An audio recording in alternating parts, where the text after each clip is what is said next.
Hai, Assalamualaikum guys. Hari ni aku nak buat video testing jam W26 dengan Google Fit. Untuk benda yang sama juga, untuk exercise.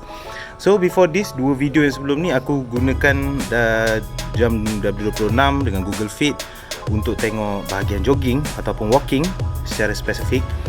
Dan kali ni aku akan gunakan pula jam W26 dengan Google Fit untuk cycling. Yes gang, so kita hari ini akan cycling untuk test jam W26 dan juga untuk Google Fit. So no further ado, let's go.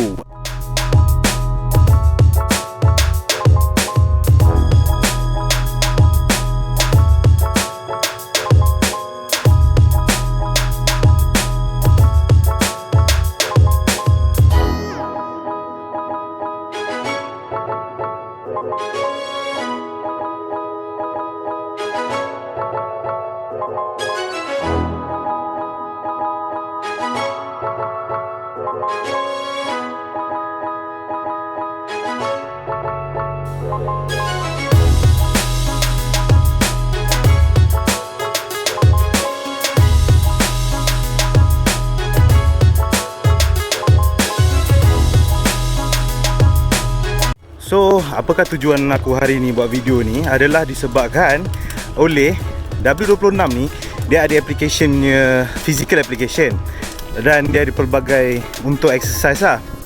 Masuk juga macam Google Apps, iaitu Google Fit, yang mana dia ada pelbagai juga, macam contoh ice skating, contoh jogging, cycling, hand cycling, macam-macam lagi Google Fit. So nanti further dalam video akan depan, aku akan try terang kat korang penggunaan Google Fit untuk exercise. Jadi aku akan syorkan lah, aku akan syorkan penggunaan Google Fit tu. Jadi aku test ni adalah disebabkan oleh W26 ni dia tak ada GPS punya bahagian. Berbeza dengan Google Fit. Google Fit memang ada, sebab kau pakai phone kan, ada GPS. So kita akan tengok macam mana dia punya macam mana jam smartwatch 26 ni, W26 ni utilize dia punya kebolehan untuk track korang punya exercise. So iaitu sekarang ni kita buat cycling. Jadi kita akan test dan kita akan tengok result dia. So buat masa ni, jom bising anjing. Jom kita cycling.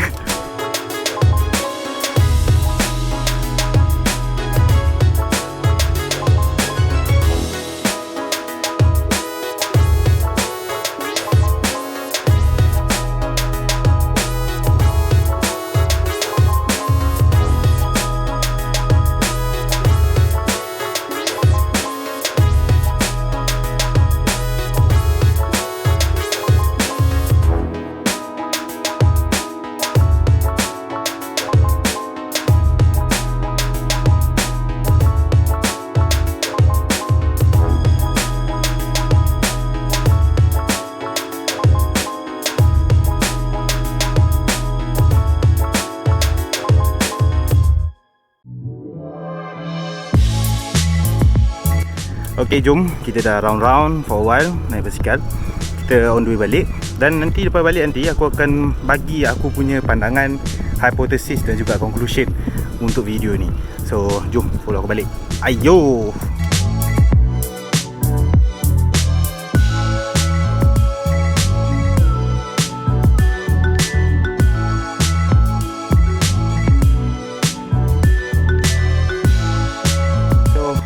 Sampailah kita ke rumah, dan macam aku janjikan tadi, aku nak buatkan hypothesis, conclusion dan dalam video yang penutup ni.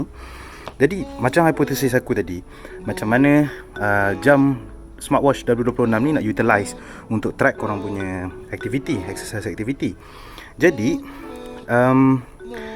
daripada awal lagi korang dah boleh tahu jawapan dia, iaitu jam ni tak ada GPS.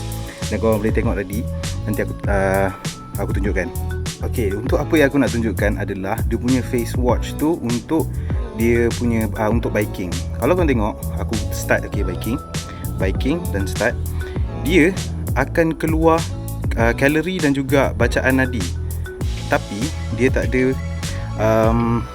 ada kilometer ataupun jarak untuk korang exercise. disebabkan oleh dia tak ada GPS. So itu kelemahan dia. Dan kenapa pula untuk running ataupun jogging boleh ada kilometer tu, disebabkan oleh dia baca motion, pergerakan tangan kita tu. So daripada situ dia boleh detect jarak kita. Berbeza dengan cycling, sebab cycling kalau korang nak tengok motion lebih kepada kaki kan. So dia tak panggil watch, dia panggil jam kaki.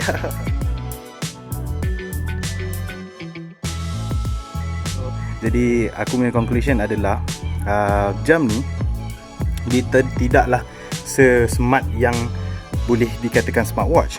Kalau dibandingkan dengan smartwatch yang ternama, contohnya Oppo, Huawei ataupun Samsung, yang mana dalam tu memang ada GPS built-in.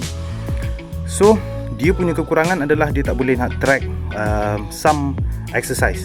Tapi kalau contoh macam jogging memang boleh, sebab yang macam kita dah tunjukkan dalam dua video yang tadi, yang lepas, menunjukkan yang dia memang boleh track korang punya kilometer, korang punya kalori, korang punya bacaan nadi. Bacaan nadi memang tak ada masalah sebab kan dia ada bacaan nadi dekat sini. Tapi untuk kilometer dan sebagainya, diperlukan motion, pergerakan, dan dia tak boleh, dan dia tak ada GPS. So kekurangan dia kat situ pada aku.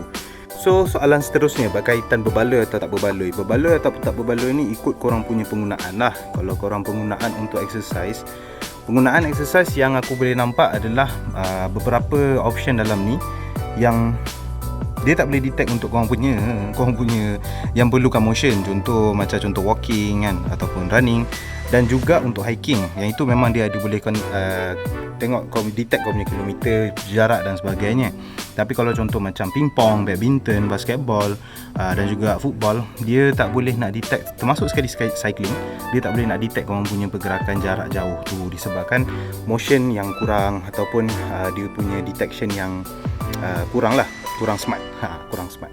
Jadi kalau anda kata korang punya penggunaan yang lain, contoh macam call, contoh macam nak tengok jam yang smart, memang nice, sebab korang boleh tengok dia punya style. Lepas tu dia boleh juga function dia macam tu, tengok notification, kalau masuk notification, benda-benda yang macam tu boleh dikatakan kalau korang nak gunakan benda tu, korang boleh utilize lah dengan baik. Tapi kalau tapi tak boleh sepenuhnya lah, disebabkan kekurangan yang GPS tadi tu. But kalau korang, pada aku lah, kalau korang exercise untuk jogging dan sebagainya, memang okey, berbaloi. Sebab aku dah buktikan dalam dua video yang sebelum, yang dua lepas ni, yang menunjukkan dia memang boleh detect, dan hampir jitu jawapan dia, disebabkan oleh 2 kali test aku buat untuk tengok dia punya result. 26 ni, smartwatch 26 ni dengan Google Fit, yang boleh menunjukkan jawapan yang sama jitu, iaitu hampir dengan Google Fit berbanding dengan T500 model yang lagi satu. So jadi setakat itu saja yang aku punya kata-kata, pandangan, conclusion dan hipotesis yang telah dibuktikan. Dan aku ingin menyatakan terima kasih kerana sudi menonton. Jangan lupa like, share and subscribe. Dan itu saja daripada aku. Sekian, terima kasih.